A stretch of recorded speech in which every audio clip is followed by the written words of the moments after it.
Go. Have you ever felt like you had to juggle making a difference and making money? Well, that's called either or thinking. And we've been talking about that all month long during Mental Health Awareness Month. Today, on this Mental Health Monday, we're going to be diving deeper into why you feel like you have to choose between making a difference and making money. And what I want to give you is three tips on how you can connect with your meaning, even when it doesn't make money, but in a way that actually might bring you money. So let's get started. First of all, let's break down this idea that you have to choose, where you're probably feeling some fear. Maybe you're thinking, oh, I'm going to be broke. People won't like me. If I don't have money, I won't be able to get the things I love. There are all kinds of stories you're telling yourself. You've probably heard things like the starving artist, kind of programming, where if you choose to be a writer or dancer or anything creative, then people won't pay you for it. But it's just not true. And especially not in today's world where you can be an internet star in like just a few easy clicks, right? And go viral and then turn that into a way to make money. So here's the thing you love to do may not be the thing that brings you money right away. So the first idea is that you need to determine when you want to do this thing that brings you money. Maybe you can do it later in life. Maybe getting money first is the way that you want to do that, doing something else that allows you enough time to do the things you love. For example, let's say you own a company or you work for a company that cleans windows. You're a window washer, you own a window washing company, something like that. You clean buildings and skyscrapers and all kinds of buildings and places.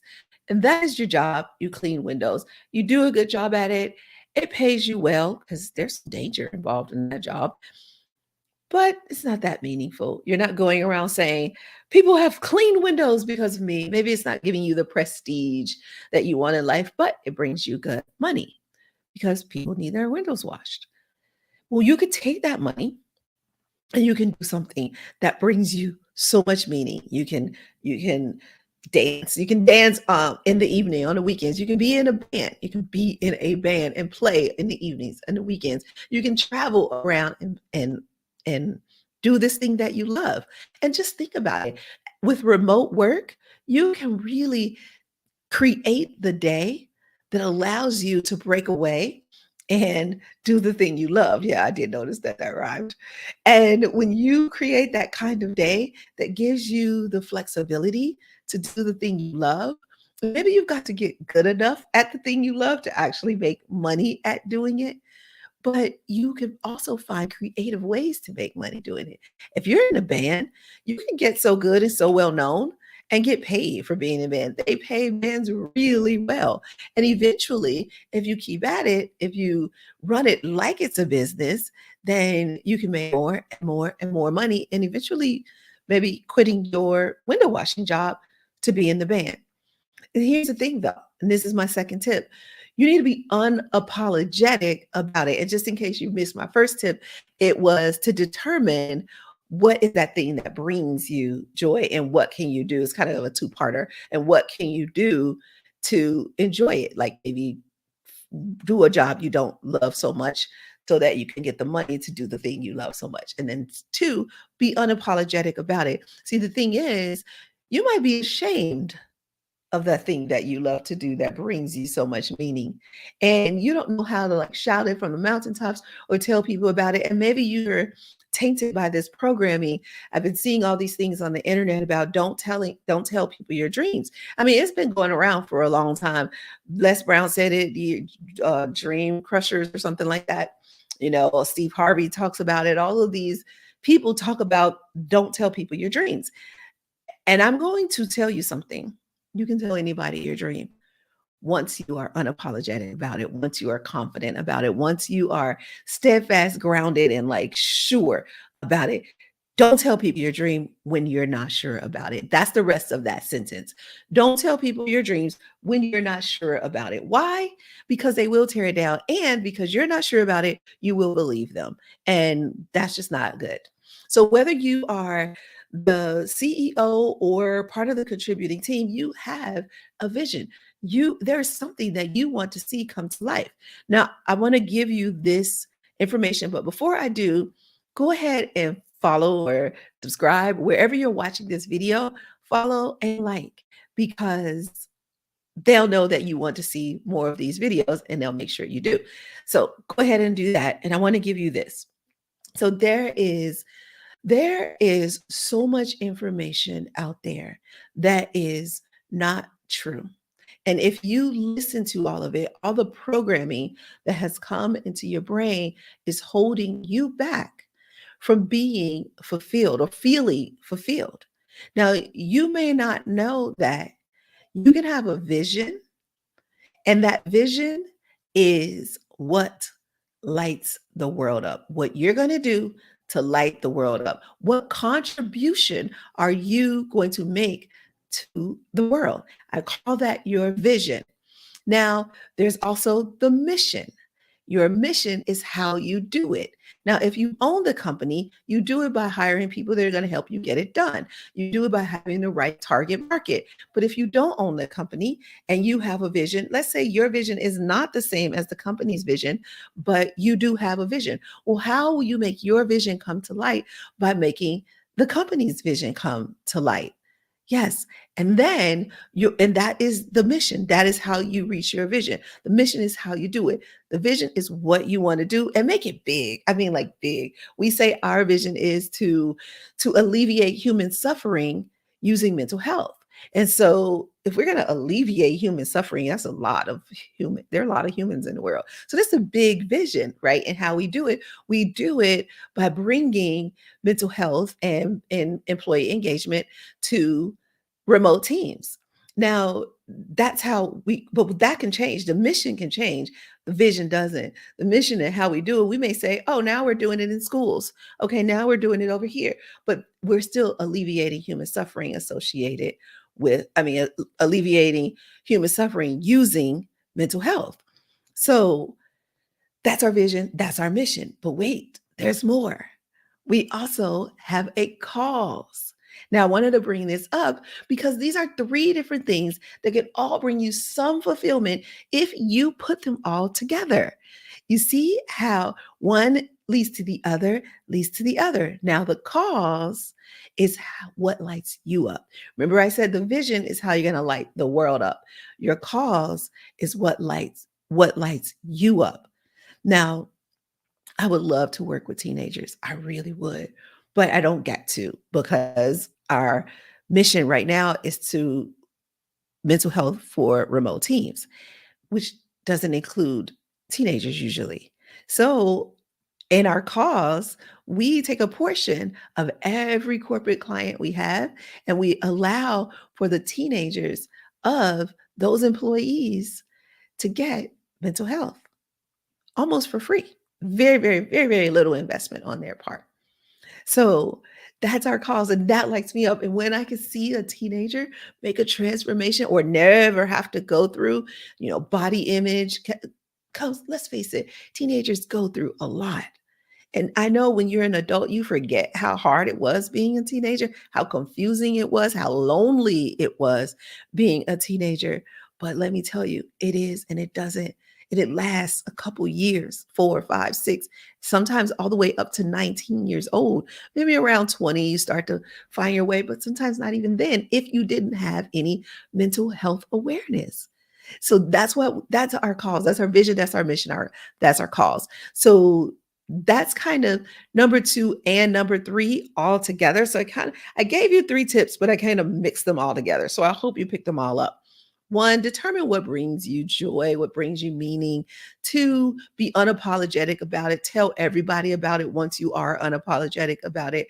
And three, break down your vision, your mission, and your cause so that you can see how you're going to light the world up, but also how the world is going to light you up. Like what is going to light you up?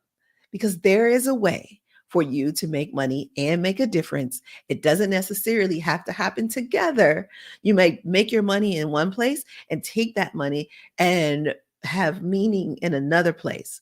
But you don't have to have either or. It's not an either or life. Life is not about either or. It is and yes. And yes, I'm doing that. And yes, I'm doing that. And yes. Yes is a really high flying word. It feels really good. Try it. I'm just saying, try it. Yes. Yes. Yes. Yes. Yes. See, don't you feel better already? So, since you said yes, I'm going to ask you a question. Could you go ahead and put a comment? Tell me, what do you need to say yes to in order for you to have more money and meaning in your life? Maybe you need to say yes to just being unapologetic and believing in yourself. Maybe you need to say yes to getting off of work just a little bit earlier to go and explore that hobby. Maybe you need to say yes to just getting started. Maybe you need to say yes. I mean, you finished that sentence. You know by now, I've given you enough examples. So, what do you need to say yes to? But I also have another question for you, and this is your field work. What is your professional vision? Maybe you own a company and you have this big vision for the company. Are you sharing that and articulating that with your employees? And if you're part of the contributing team, do you know what your company's vision is? Why not? It's so important. You do this work every single day. You should be part of the vision because you are part of the vision. And you need to make sure your vision is in line with the company's vision. Otherwise, you may never see your vision come to light because you're spending so much time on the company's vision and you're not even aligned. Hmm. So, how will you light up the world? That's your vision. How will you light up the world? And then how will you use the work that you do on a daily basis, getting money to do that? Whether it is like us, we have a vision that is just in line with what lights us up, or you could do it where you get money and then you take that money and invest somewhere else. Maybe you know the story of Carnegie. Carnegie. Um, so Carnegie, you know him as Carnegie. So Andrew Carnegie was a big businessman, and he wasn't the nicest businessman. He had done some unscrupulous things, and his safety measures in his company weren't the best. So many people got hurt. He made his employees work very long hours. He just wasn't thoughtful about how he treated his team members. And later in life, he eventually sold his company. It was just starting to wear on him. He was having an existential crisis. And after this existential crisis, he sold his company for 500 million, which 500 million back then and so much more. That makes it a billion today. So he sold his company, and with the money he sold his company for, he just started Carnegie Hall and libraries and universities. He just started investing in things that made him feel good. But you don't have to wait. Life is so much different than it was back then. Now you can do the work right now. You can go on the internet and start a cause, and you can take the money that you get from your work. You can make the vision at your company one that lights the world up. There's so many ways that you can do it. I just challenge you to go ahead and just think about the ways. Even if you don't do anything yet, just be thinking about it. What is your professional vision? Meaning, how are you going to light up the world? What are you going to do to light up the world? So, I am Kanae Quarter, and I am so thankful that you spent this Mental Health Monday with me because we have so much to talk about every single week. I'll be here for you. Most importantly, I know how hard it is to work remotely. You sometimes feel lonely. You sometimes feel overwhelmed. You feel like work never stops. You feel like home never stops. And you don't really know how to navigate all of this. Well, that is what we do here on this channel. So if this video was helpful, go ahead and hit like, comment, tell me what was helpful about it. If you had any aha moments, any insights, put them in the comments. I'd love to hear from you. Or if you have any questions, subscribe wherever you are watching this video. Subscribe so you can see more of them. And watch the next video because it's all about consistency, time and repetition. And I'll see you in the next video next week and beyond.